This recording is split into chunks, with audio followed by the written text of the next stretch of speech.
Good afternoon. My name is Sheila Boston, and I am the president of the New York City Bar Association. And during these challenging times, I've been calling our beloved association the Bar of Hope. As president, I have charged our over 150 plus committees and working groups to include in their work, programming, and discussions 6 major topics or pillars of my presidency. They include COVID-19 recovery projects, mental health and wellness, access to justice, criminal justice reform, protection of the rule of law, and a topic about which I'm especially passionate, diversity, equity, and inclusion. It is because of my passion for diversity, equity, and inclusion, which, by the way, I often refer to as just DEI for short. It's because of DEI that I'm just so very proud of our Bar of Hope's Environmental Law Committee and their work and dedication to this important goal, not only in the legal profession, but frankly to society as a whole, as our country continually strives to live up to its central tenets and values and to be the best that it can be. So I want to welcome and thank all of you for joining us for this third and final event in our panel series on environmental justice and diversity, equity, and inclusion in the environmental law field. Now, I know that there is certainly a moral imperative for DEI, but for those who may not be a part of the so-called proverbial choir, please understand that there is also a very important business imperative for such initiatives and making this topic deserving of our attention and focus. Diversity in this profession is a critical component of providing effective representation, shaping equitable policies, and developing meaningful scholarship. Moreover, there is research that has demonstrated that diverse attorney teams come up with more creative, robust, and effective work products and solutions. So, I am just so pleased that our committees have prioritized diversity, equity, and inclusion in their work. And in fact, I want to invite and encourage all of you under the sound of my voice to apply to our committees and to contribute to this very important conversation. Again, we have over 150 plus committees, task forces, and working groups. So what's your interest? Just let us know, and we will connect you with the group of your choice. So please give serious consideration to joining us, the Bar of Hope, as we strive to be a beacon of light, a dependable source of knowledge, and a refreshing balm of inspiration. Let me also just say that I am grateful to our fabulous co-sponsoring organizations.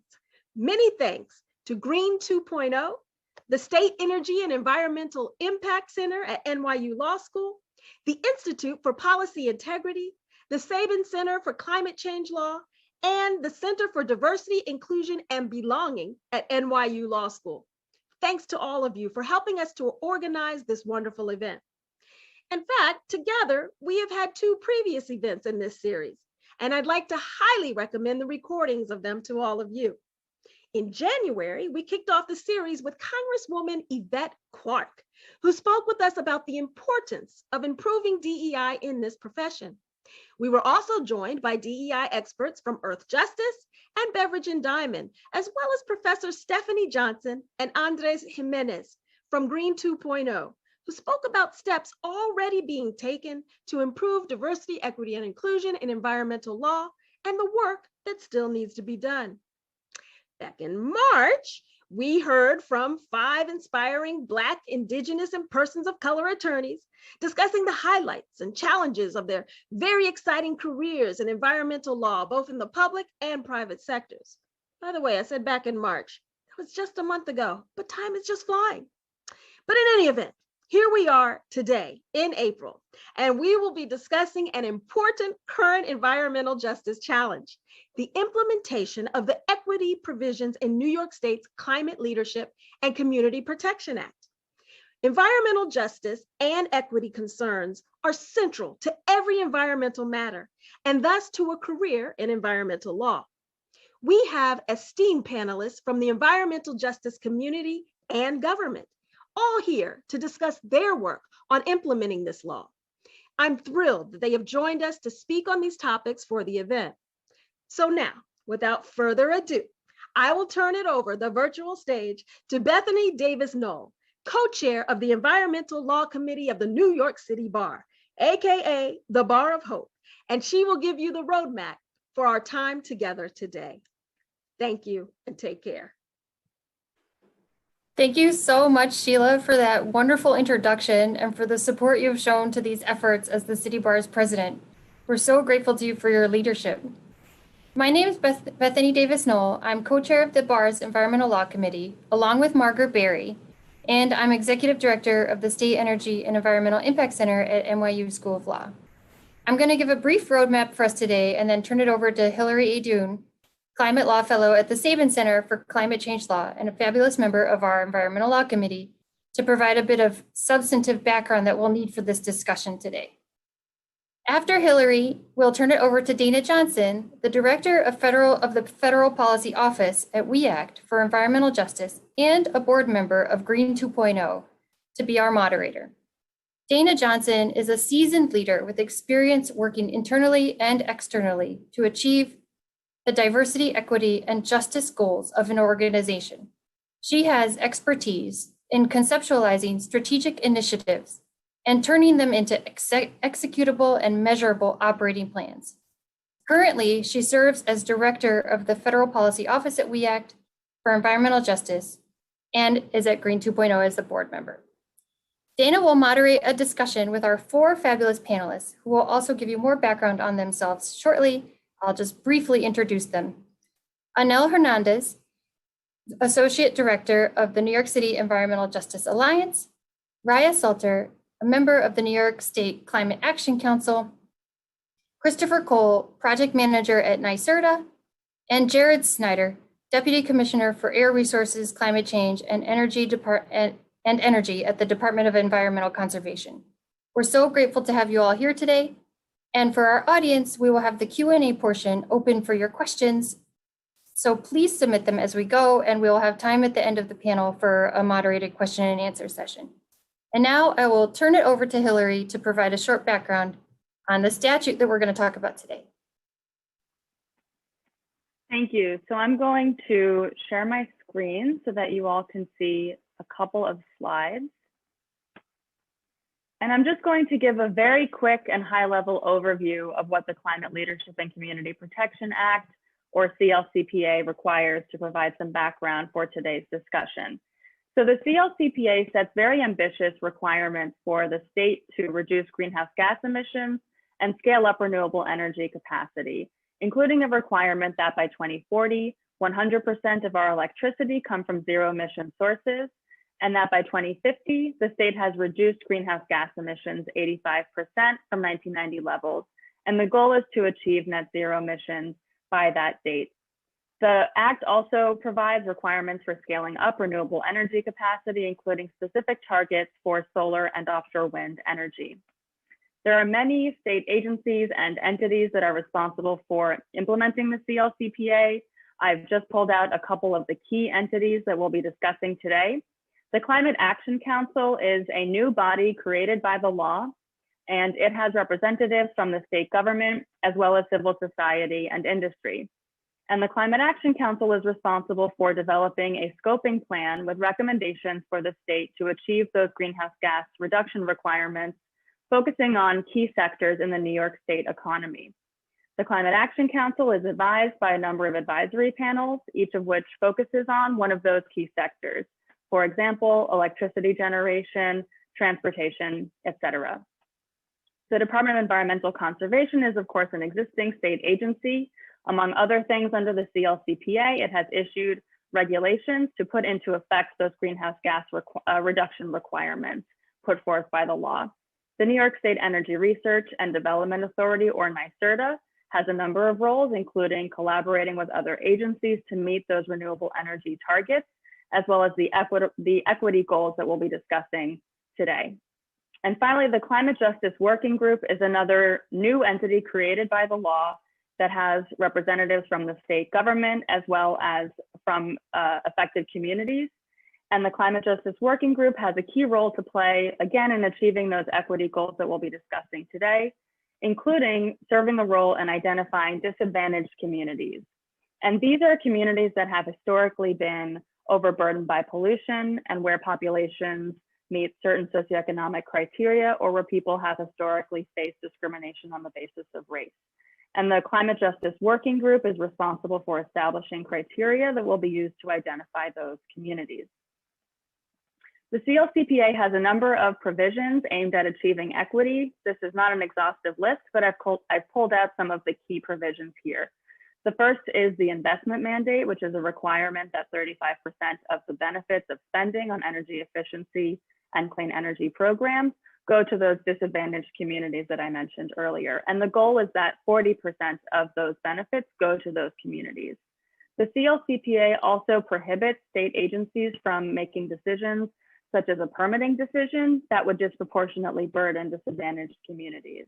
The Act also creates a community air monitoring program for a number of disadvantaged communities and requires that the state come up with a strategy for reducing air pollution in those communities. And finally, the Act also requires the consideration of the impacts on or how to provide benefits to disadvantaged communities in a number of procedures under the Act, such as implementing the greenhouse gas regulations and developing and updating the scoping plan. So with that, I will turn it over to Dana. Thank you, Hillary. I want to thank the New York Bar Association and Green 2.0 for inviting me to moderate this important conversation. I feel like there has been a great deal of in-depth and quality work that's taking place in service to the implementation and rollout of this law. Found myself in a whirlwind, a matrix of information, just to be sure that I was, grounded and able to facilitate a really great conversation. I think the place for us to start is to get to know a little bit about those of you who are working to implement this law. And I think, Annel, we'll start with you. If you could tell us a little bit about your background, the organization that you're with, and then your role in this implementation process, that would be great. Great, thank you so much, Dana, and thanks everyone for joining us today. My name is Annel Hernandez. I am a born and raised New Yorker, which I think is important to always start off with because that's where my passion for New York City policy comes from. I've worked in government, in academia, and today I am the Associate Director of the New York City Environmental Justice Alliance.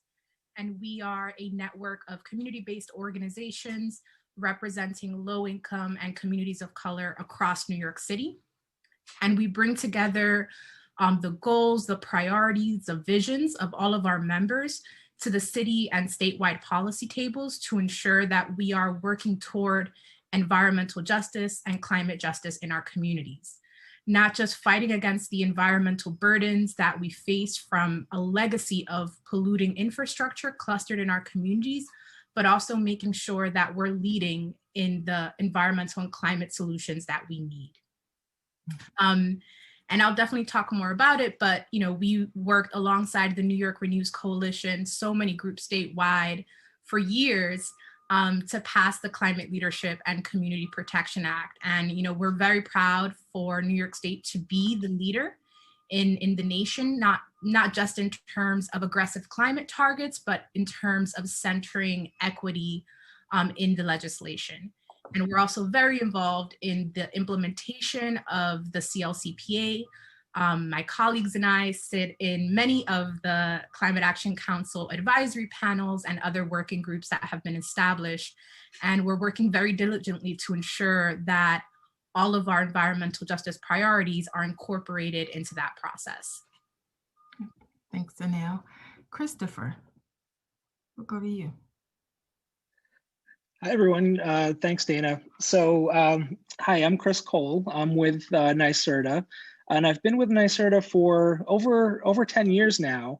And my background with the state has been primarily focused on income eligible and energy efficiency programs and developing affordability strategy in programs within NYSERDA and in coordination with New York State's utilities, with other state agencies, and with community partners to better align services to lower income and underserved New Yorkers. I'm currently the director for energy affordability and equity at NYSERDA. And one of the things that we've been kind of working on, most recently is, in addition to implementing the CLCPA, which I'll talk a little bit more about, obviously, is orienting NYSERDA to deliver on the goals of the CLCPA, in particular the climate justice and equity goals. So looking at how, across the authority, we are improving our approach to engaging and partnering with stakeholders and communities, looking at how to build capacity across NYSERDA to really kind of embed energy equity into the various market focuses and sectors that NYSERDA is serving. So, that's been a really exciting, last year or so as we're kind of rolling out these new focuses. But it's also daunting, right? So as we all know, the work that we're trying to undertake here is, as much of a cultural change as it is kind of like a technological kind of focus in the energy space. So we're really excited about that work. And with respect to implementing the CLCPA, I do serve on the Climate Justice Working Group, and I work very closely with the Department of Environmental Conservation. So Jared and his team on operationalizing the various climate justice components. So whether that's supporting the Climate Justice Working Group in developing the criteria for defining communities under the law, to the development of the framework for accounting for the benefits and investments that would be going into communities. And I'm sure we'll talk more about those things throughout this next hour. So yes. Thanks again. Thank you, Chris. Raya, what about you? Oh, hello, everyone. I am so glad to be here with you. So yes, I am Raya Salter. I am an energy, my background is as an energy and utilities attorney, clean energy and energy justice advocate. I do sit on the Climate Action Council as a appointee of Leader Andrea Stewart-Cousins. I am also the policy organizer for the New York Renews Coalition, which is the coalition of over, I think, 275 at this point, 275 groups, including faith, labor, environmental justice, conservationists, who all come together around good jobs and justice, very prominently the CLCPA, as really lead proponents of the CLCPA. And that's something I want to mention, which really is true, that I would not be sitting on this Climate Action Council, we would not have the CLCPA, if not for groups like NEJA, We Act, and many others. This came together because of activism. And I'm just so pleased to be here and to be here with these other esteemed panelists. And we really are, this is a crew that is really in real time working to implement this law. Yeah. Thanks, Raya. So we'll round it out with Jared sharing a little bit about his background. All right. Well, good afternoon, everyone, and happy to be here. I'm Jared Snyder. I'm trained as an attorney, and spent much of my career as an attorney working for the government in an environmental role. First at the Department of Justice, and then at the New York AG's office, where I first got involved in climate change work. And at that point, it was climate change, litigation, suing major polluters, the federal government for not doing its job. And but then I jumped at the opportunity to move over to the policy side. So the last 14 years in my role as deputy commissioner, I'm not serving as an attorney. I'm more a policymaker. Overseeing the regulatory work that DEC does, the permitting, and increasingly the policy making work on the climate side. Recently, I've had the pleasure of leading DEC's work on the implementing the Climate Act. And overseeing all the work that DEC does, working with NYSERDA, sort of our partner in that role. And so I have sort of a handle on what's going on across the process. But I'm also participating directly as a member of the Transportation Advisory Panel, where we're developing the recommendations for the council to include in the scoping plan that is going to develop by the end of this year. And so the transportation panel is just about done with our work. We're going to be presenting to the council next month, and I think you'll see a lot of interesting ideas there that bring together many of the themes that we'll be talking about today. Yeah, thanks, Jared. So Raya, I'm going to start off with a question for you. One of the things that Annel mentioned was that New York, is a leader, could be considered a national model for how for its climate policies and the work to embed equity and justice in them. And so when you think about the work that New York Renews and other organizations in the state have done around the CLCPA, talk to us a little bit about what makes this novel, what makes this groundbreaking, even like what are some of the weights, if you will, that come with having the eyes of the nation on the work that you're doing to implement this law? Well, that's a great question. Thank you so very much. And it really is. And as the lawyers on the call probably know, you don't often say there is no other law like this in the country, because that's just not something you jump out and say. In the instance of the CLCPA, we really do have something very different and very groundbreaking, and it's something that I hope will be built upon in other states and also improved upon. It's not perfect, but there is no RPS style law that is both as ambitious in terms of clean energy and reducing emissions economy-wide. But what's most unique are the justice provisions that you heard Hillary talk about.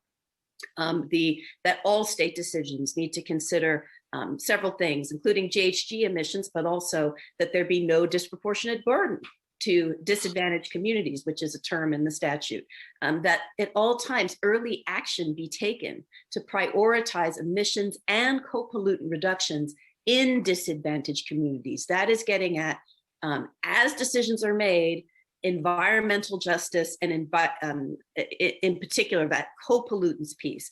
The CLCPA has many provisions that really don't exist elsewhere. And yes, to your point, as I know that you do federal work, it has been inspirational. We know that the Biden climate plan has adopted what we have, this 40%, we call the investment mandate, with this 40% must go to disadvantaged communities.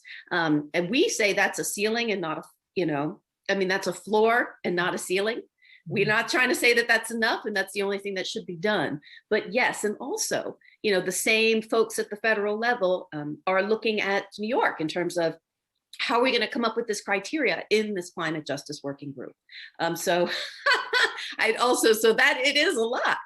And I'm definitely interested in, I know Mr. Cole will probably have a lot to say about what it feels like to have that eye. And I'm also interested for if he could even tell us about the tempo of when we're going to expect some of these things to come out too. Not to hijack your... Well, I know I was going to go to Jared next to talk about it, but since you've sort of you've identified Chris,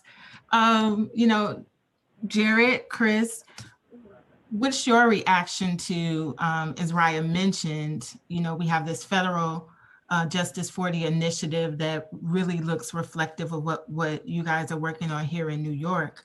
Talk to us. What? So I'd like to, agree with Raya about, the novel nature of this legislation. And what I think is really unique about it is it brings all of these considerations into play at the outset. They're not tacked on later in the implementation side. From the outset, we're planning not just for greenhouse gas reduction, but reducing co-pollutants, improving public health, achieving climate justice, achieving a just transition. And the thing is that results in some somewhat different policy determinations that we might make as we move forward. And as I said, I'm heavily involved in the transportation side. From a greenhouse gas perspective, by far the largest source of emissions are passenger vehicles. And you might say, we electrify passenger vehicles, we solve the problem. Well, the problem is those co-pollutants are largely due to trucks and buses and non-passenger vehicles.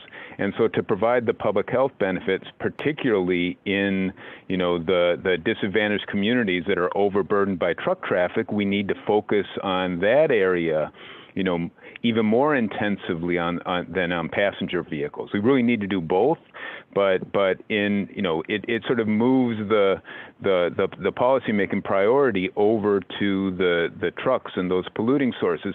And then as we think about policies to put in place, one policy would be a mandate for manufacturers to sell an increasing number of electric trucks.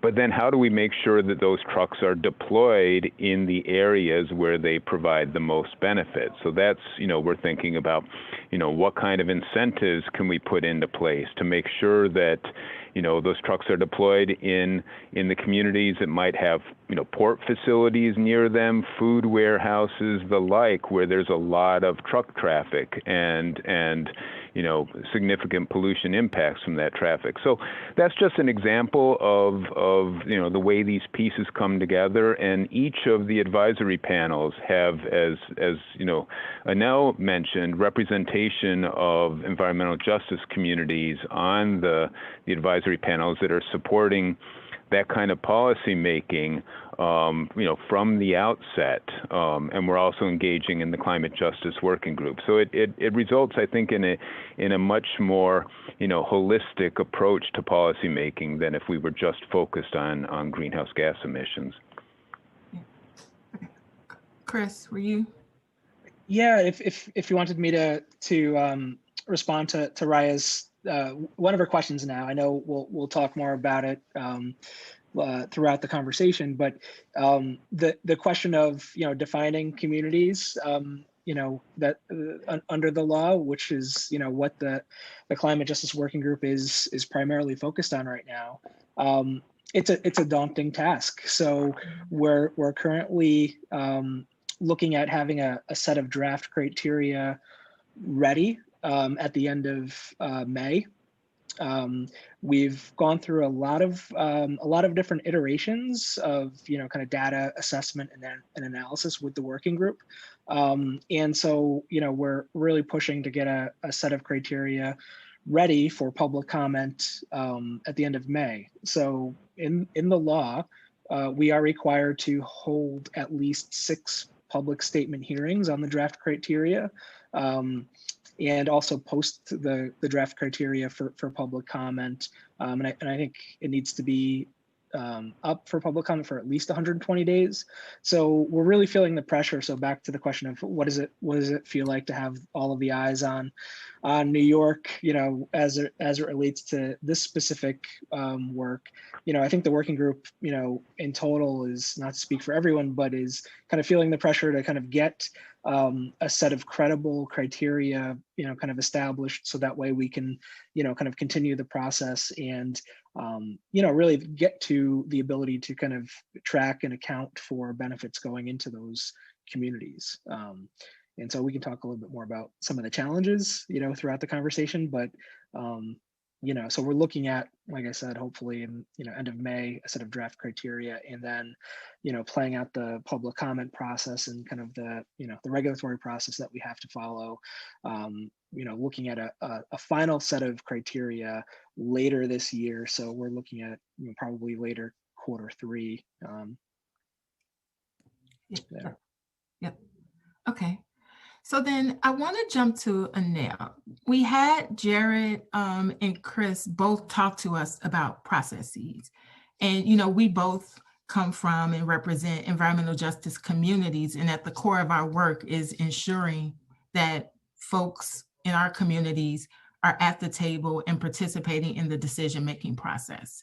And so you spoke very passionately about the work that was done to get us to the CLCPA. And so I'm really interested in knowing from your perspective how this process is going. And then also hearing from you about your vision or your organization's vision for how community stays connected to this law for the long term. Great, thank you so much. Wonderful question.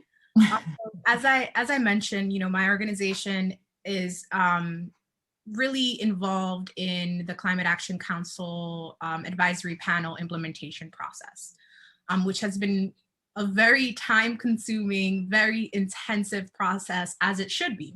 Mm-hmm. But of course, we are smaller organizations, and we're often the only environmental justice voice at these tables.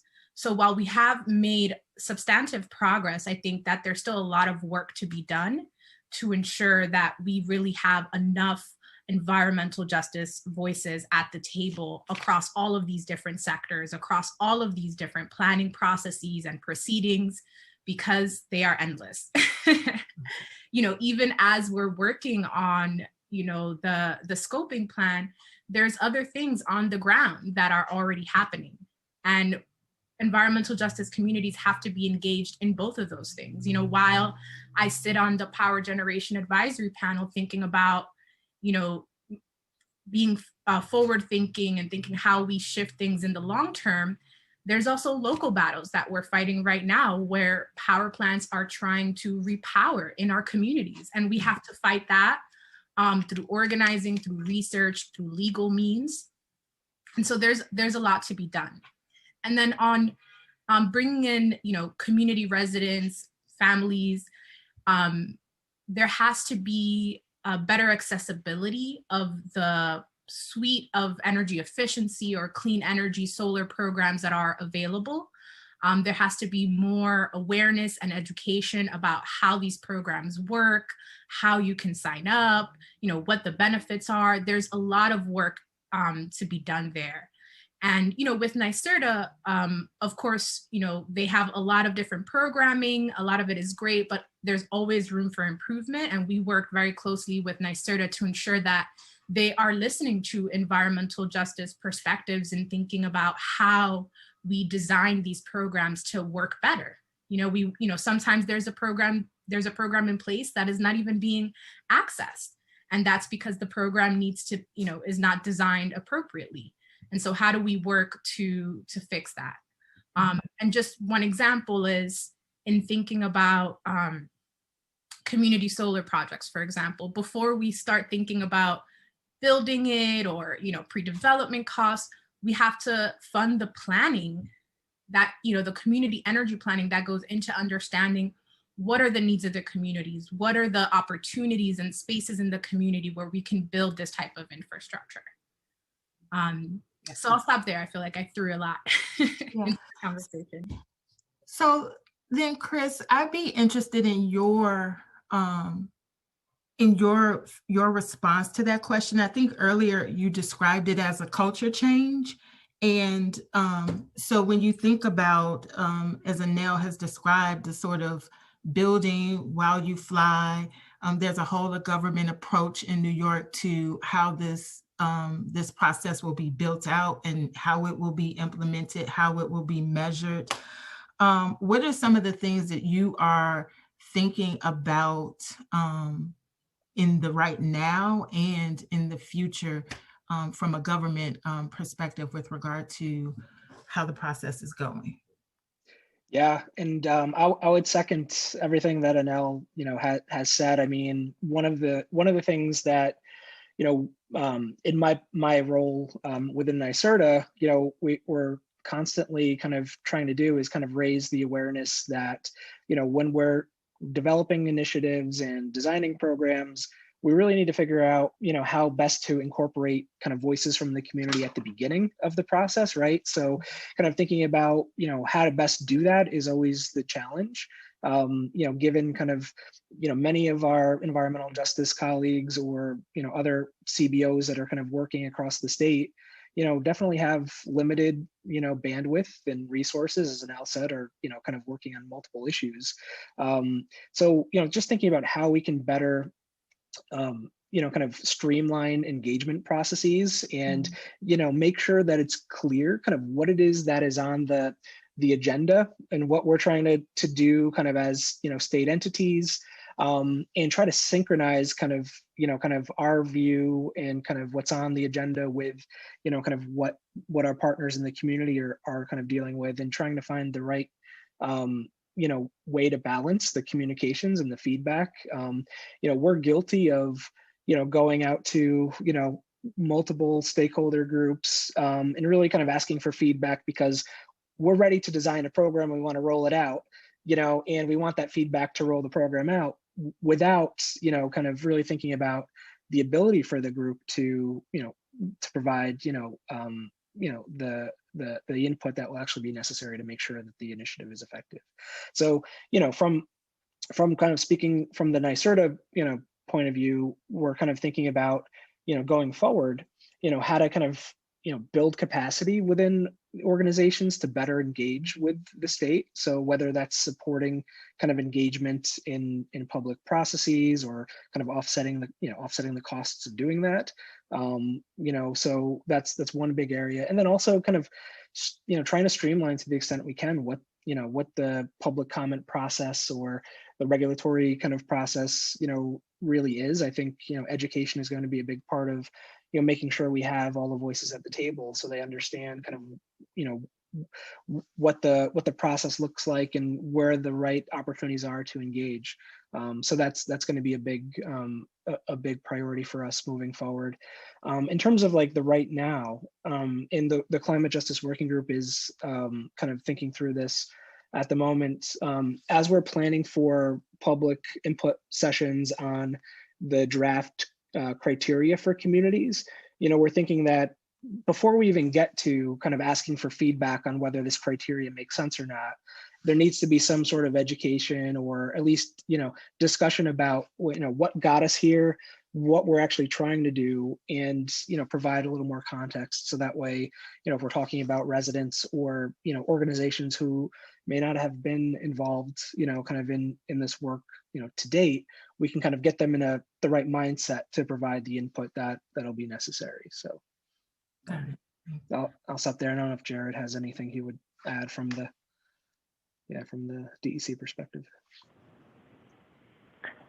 Sure, I could just mention a couple of things. The Climate Justice Working Group is going to play a really important role in implementing this what comes out of the planning process and developing the plan in the first place. So once the advisory panels provide their recommendations to the council this month and next month, then the council will be meeting with the Climate Justice Working Group to get its views on all of those policies. And so it's sort of another way of getting that input from the community-based organizations. They've been involved in the advisory panels, but then they're going to engage directly with the council.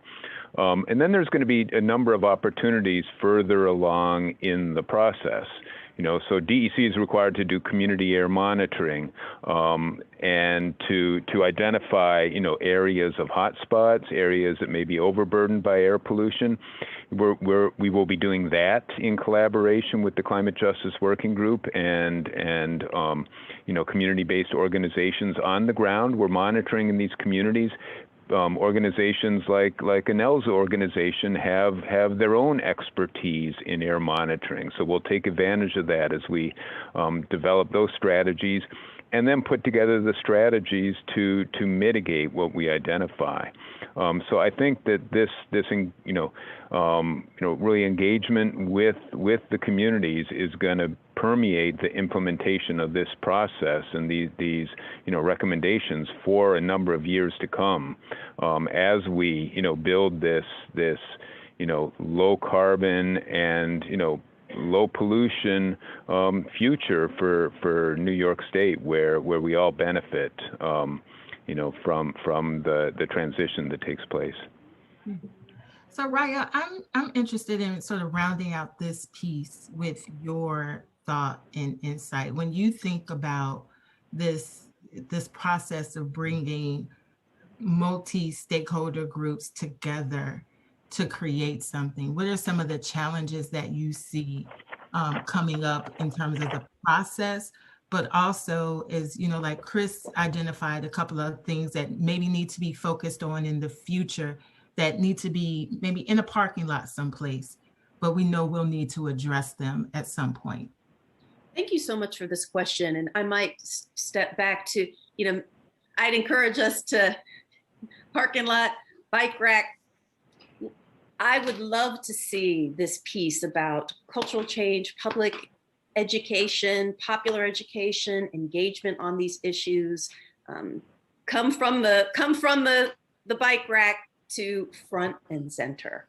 I broadly writ large, it's something, we get in our silos, we've got our social scientists and our, and our engineers and our technologists, and we're focused on this. And we need to think more about our educators, our communicators, because unless we can really, as Chris said, have folks understand what's coming, that it's going to be good for folks' pocketbooks, for folks' lives, for folks' communities, for folks' health, and understand how they can engage, and we're not going to get the meaningful change that we're looking for. And we don't want to end up with another plan that sits on a shelf. And that is something also that I'm really passionate about. In addition to broad education, are more mechanisms and supports for communities and community-based groups to be able to participate in these processes, be it intervenor compensation, which is a mechanism that we don't have. We have a little in New York. We don't have in New York, but they have in California. That's actually a fund that compensates advocates for participating in other means to really try and, to me, it's so important. It's as important as a lot of the other things we're doing. I think one other quick question I wanted to ask before we get to some of the questions that we have coming in, and it really is around the work being done to identify or articulate disadvantaged communities and how benefits get to individuals. And so I think one of my general questions is around that process and the work and the resources that are informing that. And then the second part of the question is around, as communities evolve and gentrification happens and takes place, what is the process for ensuring that the benefits follow the people who have been burdened and impacted and need that support in terms of transition and other resources? So Annel, I saw you come off of mute, so I'm going to jump to you. Thank you. Well, first and foremost, I want to say that what NEJA thinks, what the New York Renews Coalition thinks, is that 35 to 40% mandate should be 35 to 40% of spending directly. Not like a looser interpretation, because really that's what we need. As Raya said, 40% is really the floor, and we should be really aiming higher, because there is a long history of environmental racism and the clustering of a variety of polluting infrastructure, from energy to industrial to solid waste and transportation, all of it. So we want to see direct investments, and that's what we're going to continue to push for in the various processes that we engage in. And, going back to what I mentioned earlier, right, it's not just about the direct investments and programs, but also ensuring that the programs work, that the programs are incentivizing and funding the types of projects that we want to see in our communities. So not just, a solar project from some out-of-state company, but a solar project that is owned, developed in partnership with community-based organizations in New York City. I think that there is a huge opportunity for job creation. Going back to Raya's point on the importance of education, we really need to think about the workforce of the future that we need for this transition. And there's so much opportunities there to provide additional benefits to New Yorkers, as well as the health benefits as well. And I think the point on gentrification that you made is an important one. I'll pass it to Chris or Jared, but the identification of, right, quote unquote, disadvantaged communities is something that's iterative and, will be looked at again in a few years. Okay. All right. So then I think if we take, I saw Chris nodding when I was asking the question. So I think we'll toss that to Chris and we'll frame it in, if we could set it up with one of the questions that we received. And that is, how will the state calculate the benefits going to disadvantaged communities? And did the drafters of the law consider simply allocating 35 to 40% of spending to those communities? And so that first part, and then the process for ensuring benefits follow people. Yeah, so I guess I can't speak to the intent of the drafters of the law, but I can speak to the the implementation, right? So as we're thinking about benefits, and this gets to the kind of some of the challenges that we're kind of working through right now, to be honest, is this is a law that applies across state entities and across a number of different areas of investment. So whether we're talking about transportation or housing or social services or just the more explicit energy or clean energy portfolios. And so what we're doing right now in terms of developing this framework for benefits is working across various state agencies who have relevant programs and investments that would be captured here, and in looking to better understand what benefits can be attributed to those investments. So there isn't kind of at least at where we are today, there doesn't seem to be kind of a standard set of benefits that we can just apply and kind of roll up into kind of a single kind of accounting of 35 to 40%. So there's a lot of work to better understand the nature of the actual investments that are happening. But the way we're thinking about it is, we're going to need to track the spending that's happening in these programs. But then there are other benefits that we want to make sure we're capturing and accounting. And I'd say benefits and outcomes, right? So I think one of the other challenges that we're facing here in terms of developing this framework is making sure that we're identifying benefits that are tangible to communities, right? So it's one thing for us to track kind of metrics associated with clean energy programs, but it's another thing to identify those outcomes or benefits that the community will actually kind of realize, right? So whether that's economic development or jobs, health outcomes. So we're kind of looking at this as we're going to need to be tracking a number of different outcomes. So in addition to the spending, there'll be other metrics or benefits that we'll be tracking for these different programs or investments. Mm-hmm. So then, Annel, can I just ask a clarifying question to be sure that I'm clear? So when you say that advocates will be pushing for spending, is the idea that when various agencies develop their budget that 35 to 45% of what they'll spend in that year will be allocated in service to implementation of this law? Yeah, so we want to see that across the board. And to date, we've worked to ensure that it's applied to specific pots of money.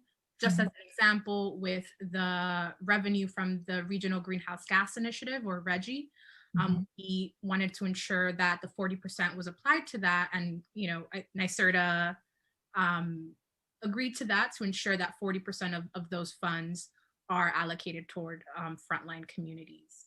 And I don't know, Raya, if you want to jump in as well. Yes, Annel said that point, and actually NYSERDA and the Clean Energy Fund, which we were very happy to see, also said we're going to take on that spending.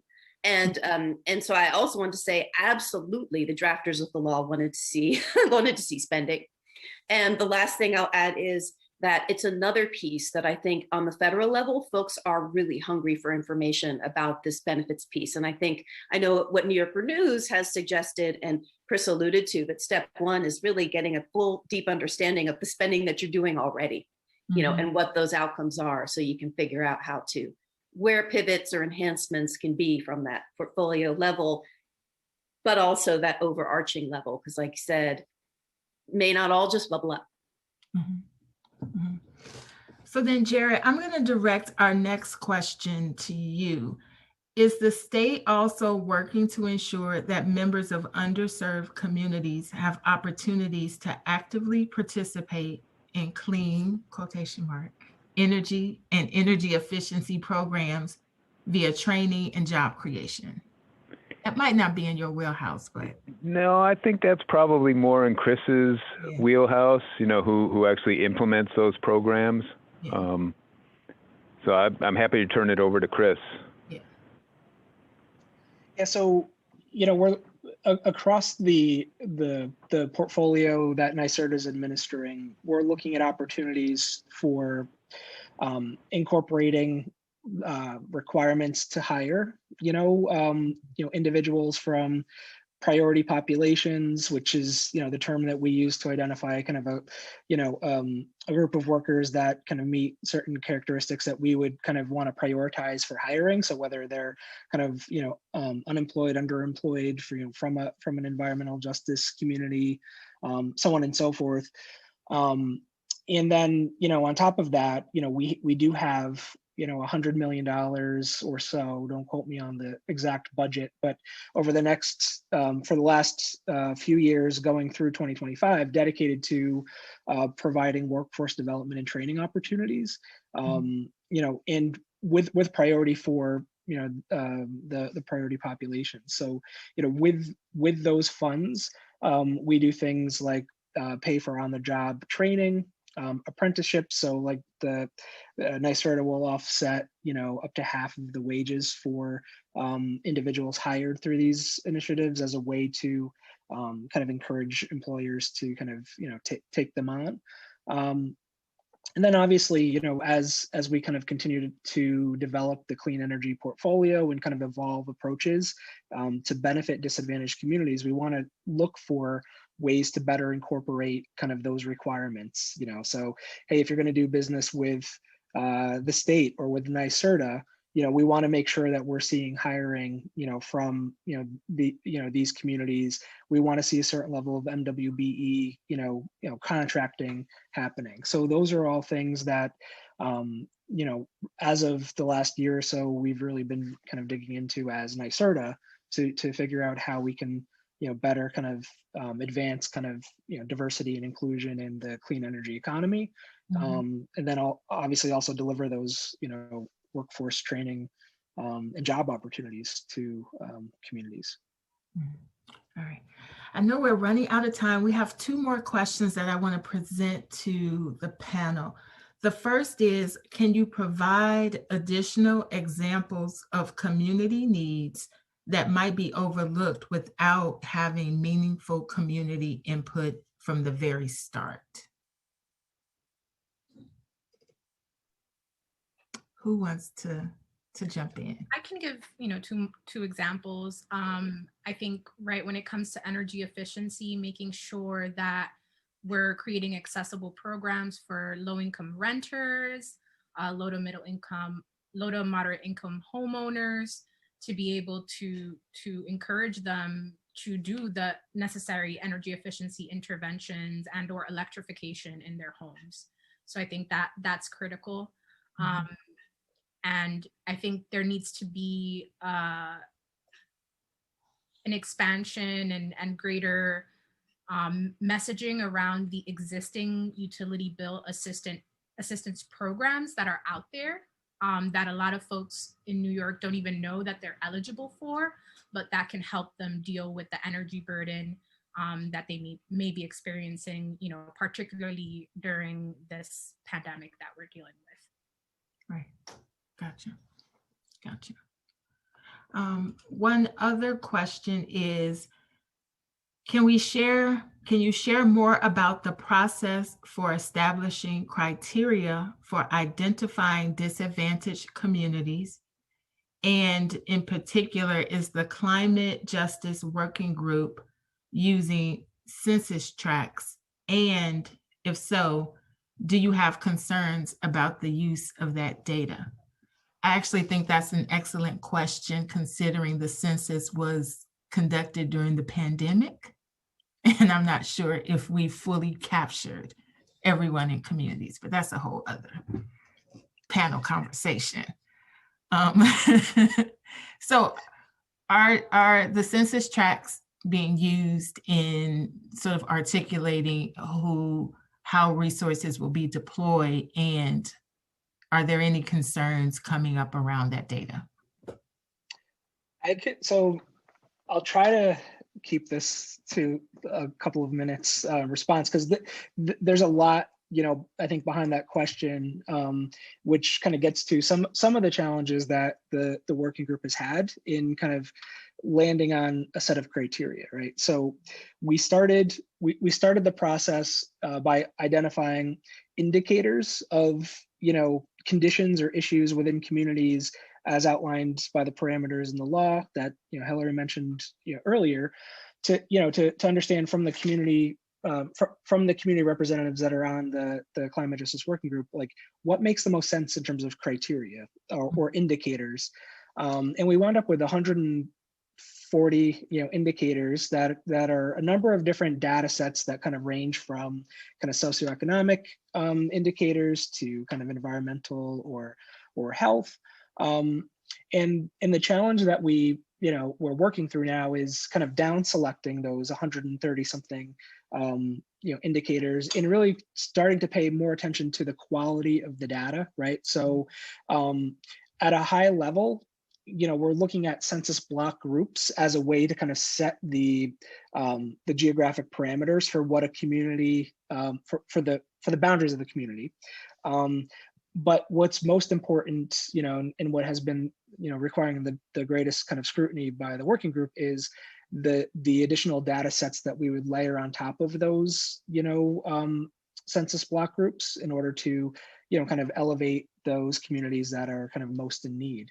So there's kind of a question of the actual data sets that we're using, as well as the methodology, right? Because, ultimately we're looking to develop a composite kind of, set of indicators to ultimately, set the criteria for communities. And so, depending on, how we weight different indicators or, kind of look at kind of the geographic distribution of indicators, that's going to result in kind of a number of different ways that this will shake out.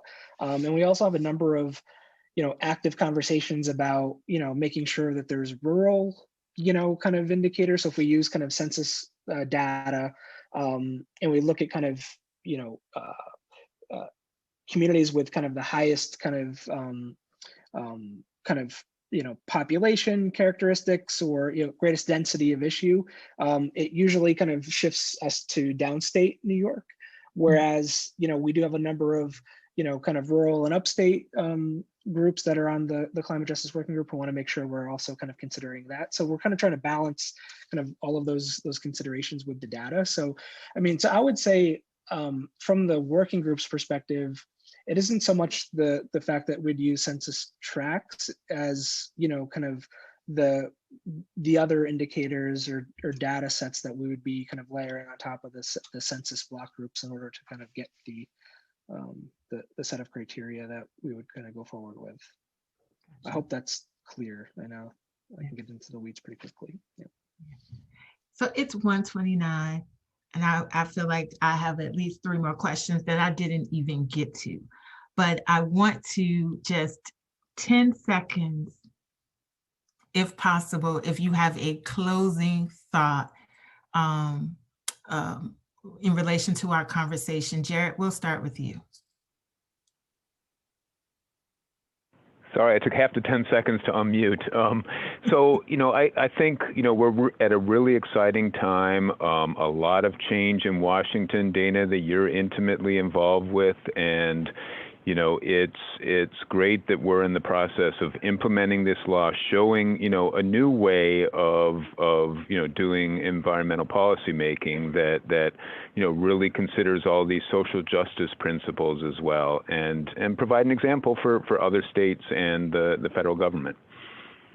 Thank you. I think the way I'll do it, so I respect the time.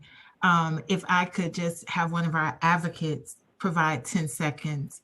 Raya, I see you off mute, so I'm going to go to you to give us 10 seconds of closeout, and then we'll turn it over to Bethany.